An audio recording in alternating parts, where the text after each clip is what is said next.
오늘 저희가 함께 공부할 본문 말씀은 대종경 수행품 15장 말씀입니다. 제3수행품 15장. 먼저 한번 읽어볼게요. 한 제자 수승화강되는 이치를 묻자온데 대종사 말씀하시기를 물의 성질은 아래로 내리는 동시에 그 기운이 서늘하고 맑으며 불의 성질은 위로 오르는 동시에 그 기운이 덥고 탁하나니 사람이 만일 번거한 생각을 이뤄내어 기운이 오르면 머리가 덥고 정신이 탁하여 진액이 마르는 것은 불기운이 위로 오르고 물기운이 내리는 연고요. 만일 생각이 잠자고 기운이 평순하면 머리가 서늘하고 정신이 명랑하여 맑은 침이 입속에 도나니 이는 물기운이 오르고 불기운이 내리는 연고이니라. 자, 수승화강에 대해서 물어보는데 여러분 수승화강이라는 건 기본적으로 잘 아시죠? 물은 내려오고 불은 올라가려는 성질이 있는데 이대로 가만히 우리가 되는 대로 살아버리면 불기운은 항상 위로 올라가게 돼 있고 물기운은 내려가게 돼 있고 이제 이렇게 돼가지고 정신이 항상 탁하다. 그래서 수승화강이라고 하는 것은 물기운을 위로 올리고 불기운을 내려서 우리가 가만히 있는 그대로 그냥 아무 생각 없이 그냥 그 육군을 그냥 되는 대로 살아버리면 되는 대로 살아버리지 않고 이 마음을 챙겨가지고 항상 그 물기운이 중심이 되도록 그렇게 살아야만이 이것이 조화가 잘 된다. 이게 수승화강이라는 거에 대해서는 뭐 기본적으로 다들 아시니까. 근데 이제 여기서 우리가 중요한 것은 이런 거예요. 자, 물의 성질과 불의 성질, 그 내용은 다 아실 거고, 자, 보세요. 이거예요. 사람이 만일 번거한 생각을 이뤄내요. 자, 뭘 이뤄낸다고? 번거한 생각. 자, 번거한 생각을 이뤄내면은 어떤 현상이 발생하느냐? 기운이 오르면, 번거한 생각을 이뤄내서 기운이 오르면 머리가 덥고 정신이 탁하여 진액이 마르는 것은 불기운이 오르고 물기운이 내리는 연고다 이렇게 말해요. 그러니까 번거한 생각이 많으면 번거한 생각이 많은 것을 두고 불기운이 올랐다 이렇게 말한다고요.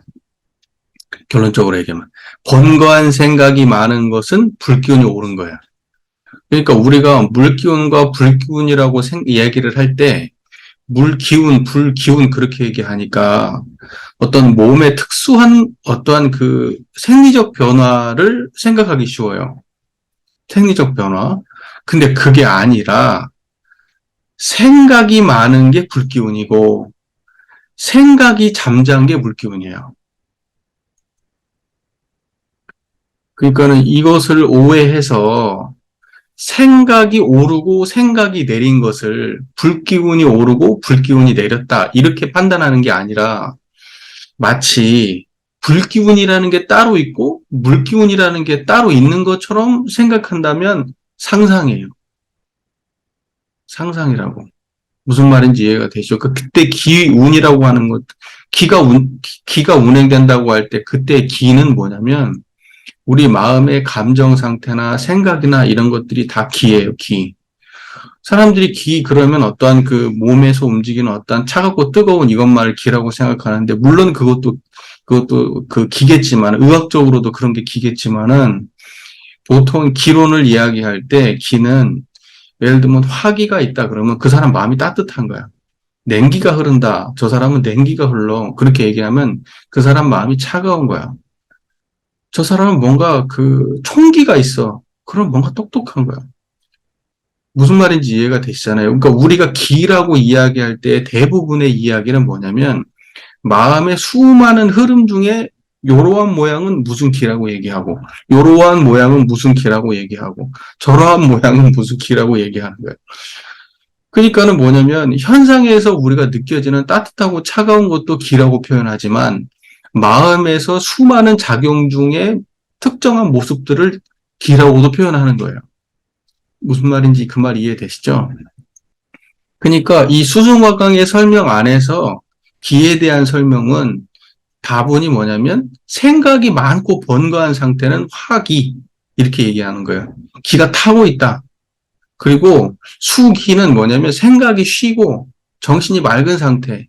이건 수기 이렇게 말하는 거예요. 그러니까는 몸을 변화시켜서 생각을 바꾸는 게 아니라 순서를 잘 생각하셔야 돼요. 예를 들면 수기를 내리게 해가지고 마음을 안정시키는 게 아니라 마음을 안정시킴으로써 수기를 오르게 하는 거예요. 그걸 헷갈리시는 분들이 많아요. 그래서 여기에서도 설명이 항상 뭐가 먼저 있어요? 사람이 만일 번거한 생각을 이뤄내요. 기운이 오르면 그 다음 거는 만일 생각이 잠자고 기운이 평순하면 이렇게. 그러니까 뭐냐면 전제는 뭐예요? 화기가 오르면 수기가 오르면 하는 그러한 몸의 변화를 먼저 말하는 게 아니라 마음적 변화를 먼저 말해요. 그러니까 주가 뭐예요? 마음이죠. 마음이 그러면 그걸 화기다. 마음이 그러면 그걸 수기다. 이렇게 말하는 거예요. 그러니까 이거 헷갈리시면 안 돼요. 그러니까 수승화강도 결국은 뭐냐면 수기를 오르게 한다는 게 결국은 뭐냐면 청정한 우리의 본래성을 드러내는 게 수기를 오르게 하는 길이다. 이렇게 표현하는 거예요. 근데 우리는 이걸 마음과 결부짓지 아니하고 단독적으로 화기와 수기만을 딱 떼어가지고 관념적으로 생각을 해요. 화기를 내리게 하고 수기를 오르게 해야 한다고. 그러면서 그걸 단전으로 조절한다고 생각해요. 이제 이게 망상이에요. 이게 망상이라고. 그러니까는 우리는 임의적으로 몸의 변화를 조절하는 방식으로 화기와 수기를 말하면 안 되고 우리의 마음이 번뇌가 끓지 않고 그것이 청정하고 잠자는 방식으로 화기수기를 말해야 된다고. 그러니까 수승화강이라고 하는 것은 다름이 아니라 청정한 마음, 생각이 쉰 상태, 마음이 평안한 상태, 이러한 상태를 두고 수승화강을 했다. 수승화강이다. 이렇게 말하는 거라고. 이 전체적 맥락에 대해서 문제 없으시죠? 네, 예전에 저도 공부를 어설프게 하고 마음을 중심으로 이 공부를 생각하지 않고 기운을 움직이는 것 중심으로 이 공부를 좌선을 생각하던 시절이 있었어요. 아주 오랫동안. 이제 단전에 대해서 집착을 하다 보니까 마치 이제 단전에 대해서 끊임없이 단전을 갖다가 이렇게 잘 운용하게 되면 단전에서 어떠한 특수한 기운이 머리로 올라가고 인맥과 동맥을 통해서 올라간 다음에 다시 이제 그걸 그러면 머리에 있는 어떠한 뜨거운 기운은 아래쪽으로 내려가고 뭐 이렇게 해가지고 돌고 순환하고 막 이런 걸로 생각을 했어요. 근데 그것이 기운이 돌고 순환한다고 하면 이미 뒀는데 수가 화고 화가 수 아니겠어요? 돌아버린다고 하면 한 바퀴 돌아버리면 수가 화고 화가 수 아니겠어요? 상식적으로 이해봐도 조금 안 맞는 것 같아. 계속 돈다고 하면. 안 들고 가만히 정체되어 있다고 하면 수승화강은 또 어떻게 될 거야? 그러니까는 그냥 나의 상식에서는 이것이 실제로도 구현도 잘 안 됐고 내가 해보니까 그런다고 믿을 때는 있었어요. 내가 잘 되고 있다라고 생각할 때는 있었어요. 하지만 실제로 그것이 나에게 어떠한 깨달음도 두지 못했고 어떠한 전혀 나의 수행에 도움이 됐다고 생각 들진 않아요. 근데 다시 경전을 자세히 읽어보면 수승화강이라고 하는 것도 결국은 화기와 수기의 문제인데 화기라고 하는 것은 결국은 수많은 번뇌고 수기라고 하는 것은 번뇌가 쉰 것이더라. 그리고 그것이 전제된 것을 화기와 수기라고 말했던 것이지 몸에서 무언가를 돌려가지고 기운을 돌려가지고 억지로 그 몸의 변화를 통해서 마음을 유도했던 게 아니었던 거예요. 여러분 생각해 보세요. 실제로 화기하고 수기가 만약에 돌았다. 예를 들면 여러분 몸이 어딘가 좀 불편하고 아프다. 그래도 아프고 불편한 가운데도 청정한 마음을 지켜낼 수 있잖아요. 수양이 잘 되면. 또는 심지어는 요란하고 어리석고 그러한 경계 속에서도 청정한 마음을 지켜낼 수 있어요. 네. 그 뭐냐면 이제 이렇게 우리가 그것을 할 수 있는 우리 역량이 우리 안에 있고 우리가 진짜로 어떠한 경계 속에서도 청정한 마음을 지켜낼 수 있다면 이게 수승화강이 아닌가 이런 생각을 해요. 그러니까 수승화강이라고 하는 것을 몸의 변화로 생각하지 마시고 수승화강은 철저하게 청정한 마음이 물기운이니 청정한 마음 자리를 계속 유지함으로 인해서 수승화강을 한다 이렇게 생각하면 옳지 않을까. 무슨 말인지 이해되시죠? 그래서 여러분 나는 지금 물기운이 올랐고 지금 수승화강이 잘 되고 있어. 이 말은 나는 번뇌를 쉬고 생각을 정리하고 번뇌를 쉰 청정한 마음의 상태를 나는 유지할 수 있어. 이거하고 동의어로 이해하시면 될 것 같아요. 그 수승화강이라는 말을 그렇게 이해하시라고요. 번뇌가 쉰 게 수승화강이다. 생각이 쉰 게 수승화강이다. 감정이 쉬는 게 수승화강이다. 이렇게 이해하시라고요. 그렇게 해야 본질적으로 그 잘못된 그런 수행에 대해서 잘못된 견해가 생기지 않을 수 있고 쓸데없는 짓을 안 할 수 있어요. 수승화강이라는 말에 집착을 하고 이것은 무슨 기운 이런 데 집착을 해버리면 이것은 수행의 본질하고 자꾸 멀어져요. 자, 수승화강, 물기운이 올랐다, 청정한 수기를 보내다 이것이 진성의 자리란 말이에요. 식망현진, 망념이 쉬고 진성을 드러낸단 말이에요. 망념을 쉬고 진성을 드러내. 이게 수승화강이라니까요. 그래서 물기운 수승화강 그 식망현진 수승화강 할 때 그게 식망현진 따로 있고 수승화강 따로 있는 게 아니라 식망현진이 수승화강이다. 이렇게 이해하면 된다고요. 이제 이 정도 얘기했으면 꼼꼼하게 얘기한 거죠. 예. 자, 이건 이 정도 얘기하고요. 우리가 실제로 이제 수행을 해보시면 수행을 꼭 안 해도 인생을 살다 보면 그 정신이 번갈 일이 많잖아요. 생각이 많고 그다음에 스트레스 받고 감정이 치솟고 할 때 얼굴이 붉어지고 막 머리가 뜨끈뜨끈해지고 막 정신이 혼미하고 막 생각도 바르게 안 되고 막 극단적인 생각을 하게 되고 그럼 막 잠도 잘 안 오고 이제 이런 상황이 발생하고 스트레스가 쫙 가라앉고 어딘가에 막 조용하고 편안한 데 가서 생각이 없이 이렇게 마음이 편안해지면은 정신도 밝아지고 이제 이렇게 되잖아요. 그러니까 따지고 보면 뭐가 중심이었냐? 머릿속에 내가 통제할 수 없는 생각으로 가득 찼던 건지 아니면 그걸 내려놓을 수 있었던 건지 이 두 가지 가지고 그 몸의 변화가 따라왔던 거예요. 우리가 생활을 놓고 봤을 때도 그렇잖아요. 보통의 사람들의 삶도 보면 그렇잖아요. 그러니까 사실은 우리가 하려고 했던 그 물기운을 올리고 불기운을 내리려고 했던 그 인위적인 행위, 앉아가지고 좌선을 통해서 하려고 했던 마음은 신경 쓰지 않고 뭔가 몸의 변화를 지향했던 그런 인위적 행위들은 그건 수행이 아니었던 거지. 수행이 아니었던 거예요. 지금 생각해보면 그런 방식으로 수행하면 안 됐던 거예요. 마음이 쉬면 당연히 그 상태가 그게 숙이었던 거야. 네, 그게 숙이었던 거예요. 그러니까 여러분, 우리가 일상을 생활하고 우리의 보통의 사람들의 견해에서 봐도 그런 어떤 그 인위적인 노력보다는 그 내 마음의 상태의 변화에 따라서 그것을 화기가 올랐다 또는 수기가 올랐다 이렇게 말할 수 있는 것이다. 예, 그것은 너무 명백한 얘기 같아요. 명백한 얘기 같아요.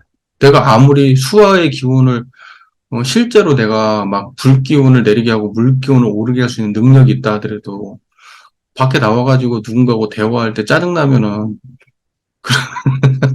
한순간에 뒤바꿔지지 않겠어요? 그 조화가 얼마나 유지될 수 있겠어요? 내가 운전을 하고 막 약간 복잡한 데서 운전을 하거나 번거한 일을 처리하는 순간에 그때도 그러면 앉아서 불기운, 물기운 조절하듯이 할 수 있겠어요? 그러니까 근본적인 공부가 안 돼. 내 몸으로 한다는 건 특수한 상황에서 특수한 경지에서 특수한 노력에 의해서만 맛볼 수 있는 거 가지고 우리가 일상에서 수기 화기를 조절하며 살 수 있냐고. 그러니까는 그건 수행이 아닌 거예요. 그건 수행이 아니고 수행이라고 하는 것은 철저하게 우리가 가진 본래의 자리를 회복하는 것. 그래서 회복한 그 상태를 수기로 인식하는 것. 이제 이것이 수행의 바른 견해가 아닌가 이렇게 생각을 합니다. 근데 제가 이제 육조단경을 최근에 이제 한번 쭉 다 이제 읽었는데, 이제 어차피 육조단경 가지고 공부를 하고 있으니까, 육조단경을 쭉 한번 읽었는데 거기 보면은 그 육조 해능선사의 그 이야기는요, 좌선해가지고 견성 못한다는 거예요. 쉽게 말해서. 좌선 같은 거 해서는 견성 못한다. 그러니까 우리가 이제 어떤 이 마음자리를 갖다가 그 견성, 그러니까 우리의 성품, 자성을 갖다가 바로 확인하는 데서 있어서 특정한 방법이나 특정한 행위나 특정한 관념을 가지고는 절대 여기에 접근할 수 없다. 어, 이제 이러한 이야기들이 이제 많이 등장을 하거든요. 예, 그러니까는 우리 하여튼 중요한 게 어찌 되었든 간에 이제 끊임없이 이제 무언가를 추구하는 버릇이 있어요. 수행한다 그러면 뭔가를 추구해야 돼. 앉아서 뭔가 노력해야 되고, 무언가를 많이 알아야 되고, 이제 이런 것이 수행이라고 생각을 해요. 근데 실제로 수행은 뭐냐면, 그런 속에 있지 않다는 거예요. 알매 있지도 않고, 어떤 몸의 어떤 고행 어디에 있지도 않아요. 그냥, 그냥 이렇게 대화를 하는 가운데에 그렇게 직지, 바로 그냥 다 가르쳐가지고 딱, 아, 이게 그거예요? 그러면 그냥 끝나는 거예요. 예, 그게 이제 돈교라고 얘기하거든요, 돈교. 그러니까는 뭐냐면, 우리가 좌선할 때 가장 큰 오해가 있었던 것은 좌선을 하면 견성할 수 있다. 좌선을 열심히 하면 견성한다라고 하는 그 관점이야. 대운사는 근데 철저하게 좌선을 견성이라고 말하지 않고 양성이라고 말했다는 것을 우리는 알면서도 간과해. 알면서도 간과해요. 그러니까 철저하게 좌선은 견성이 아니고 양성이다. 그 양성이라고 하는 것은 견성의 경지를 모르면 양성할 수 없다. 그러면 견성은 뭐냐? 별거 없어요. 망상 없는 상태예요. 망상 없는 상태가 그냥 견성이에요. 그러니까는 망상이 없는 견성의 경지, 그게 수기 속에 사는 거예요. 수기. 일반의 사람들이 번뇌망상 속에서 되는 대로 욕망에 끌려서 되는 대로 사는 게 욕망대로 사는 거잖아요. 이제 어찌 보면은 되는 대로 사는 욕망의 삶을 벗어나가지고 그 욕망을 내려놓고 수많은 번뇌를 내려놓고 살아가는 것은 어찌 보면 자연스러움을 거스르는 걸지도 몰라. 하지만 수행은 꼭 그런 거예요. 그 자연스러움, 일반 중생한테는 너무 자연스러운 건데 그걸 거스르는 일이 수행인 것 같아. 그러니까 수행한 사람이 이제 그 수행의 경지가 자연스러워지면 물기운이 위에 있는 게 자연스러워지면 그러면 그것이 이제 수행자한테는 굉장히 수행의 경지가 높은 거죠. 그러니까는 지금은 이제 수시로 물기운과 불기운이 번갈아 왔다 갔다 하고 불기운이 훨씬 더 많지만 수기운의 상태로 꾸준히 살아낼 수만 있다면 그러면 수 공부가 상당히 양성이 잘 된 거겠죠. 그러니까 중요한 것은 그거 같아요. 무언가를 인위적 조작을 통해서 몸의 변화를 통해서 어떤 기운의 변화를 통해서 깨달음을 얻으려고 하는 것. 그것은 정말로 모래알을 찧어서 밥하는 것과 같고 기왓장을 갈아가지고 거울 만드는 것과 같다. 네. 우리는 그건 좀 기억해야 될 것 같아요. 그래서 지금 현재 우리 교단에서 좌선법 해석에서 단전이 너무 많은 비중을 차지하고 있는 것, 단전에다가 너무 많은 기대를 걸고 있고 단전을 잘 잡았네 못 잡았네 하면서 단전에 굉장히 수행에 포커스가 맞춰져 있는 부분에 대해서는 저희가 상당히 심각하게 고려해 봐야 된다. 제가 말은 이렇게 하지만 굉장히 지금 내면에서는 세게 말하고 싶어요. 예, 진짜 심각하게 고려해 봐야 돼요. 예, 앞으로 단전 이야기가 우리 교단 안에서 단전 이야기가 수행의 중심이 되는 것은 없어져야 된다. 저는 그렇게 봐요. 그리고 단전을 말하더라도 그때의 단전은 심단전을 말하는 거고, 마음이 뭉쳐져 있는 상태가 어떤 거냐면, 그게 청정한 수기의 상태예요. 그리고 마음이 흩어진 상태는 어떤 거냐, 번뇌망상이 일어나는 상태예요. 그러니까 단전을 말해도 심단을 말해야지. 기단을 말하면 안 되고. 근데 우리 교단은 지금 기단 중심의 사고가 거의 대부분이야, 좌선을 말할 때. 말은 심단을 말해. 근데 심단이 뭔지를 몰라요. 심단을 말하는 사람도 심단이 뭔지를 몰라. 근데 심단이 뭐겠어요? 뭘 뭉치면 심단이 될까? 생멸하는 마음, 열심히 해야지, 잘해야지, 생각 없애야지 하는 생각 뭉쳐놓으면 심단이 될까? 그건 심단 아니죠. 그건 흩어진 마음이지. 이미 흩어진 마음이야. 뭘 뭉쳐야 되겠다고 생각한 마음이 흩어진 마음. 그러한 모든 걸 내려놓은 그 당체를 딱 직관할 수 있어야 그게 심단이죠. 그리고 그 상태를 유지하는 게 심단이지. 뭘 뭉쳐요? 부중불감인데? 뭉치는 거 아니에요. 그 견해를 견고하게 유지하는 힘, 이게 심단이죠. 예. 뭘 막 만들어가지고, 뭉쳐가지고, 조작해가지고 하면, 그거 심단 아니죠. 예. 무슨 말인지 이해가 되시잖아요. 그리고 기다리려고 하는 것도 해석을 할 때도, 우리가 이제 몸의 변화에 뭐 단전이 뭐 땅땅하게 뭉친 걸 기단이라고 하면 안 되고, 기단 할 때 그 기는 마음을 어떤 예를 들면 우리가 그 옳은 마음 있잖아요. 예를 들면은 보온을 해야 된다랄지 또는 계문을 지키려고 하는 마음 또는 성불재충을 하려고 하는 마음 그 마음이 흩어지지 않는 걸 기단이라고 설명하는 게 맞지 않나 생각해요. 그래서 이제 내가 그러한 마음을 이렇게 잘 뭉친 것을 기단이라고 우리가 인식한다면 수많은 우리가 살아가는 경계에 외부 경계가 첫 번째 닥칠 때에 내가 그 마음속에서 단단하게 뭉친 나의 서원이랄지 나의 목적의식이랄지 이런 것들이 그걸 일차적 방어를 해주잖아요. 그 저는 그것을 기단이라고 보는 게 맞지 않나. 기단이라고 얘기할 때도. 그러지 그 길을 마음 차원을 떠나서 몸의 차원에서 기단을 설명한다면 너무 허망하잖아. 너무 허망한 거잖아요. 그리고 그런 걸 누가 증명할 거며 그게 우리 인생에 뭔 도움이 되겠어. 길을 뭉친다 한들. 건강에는 좀 도움이 될지 모르겠지만. 그러니까 신단이든 기단이든 그것은 전부 다 마음 차원의 얘기를 했으면 좋겠다. 저는 그런 바람이 있어요, 개인적으로. 네. 네, 이 정도 이야기하고 넘어갈까요?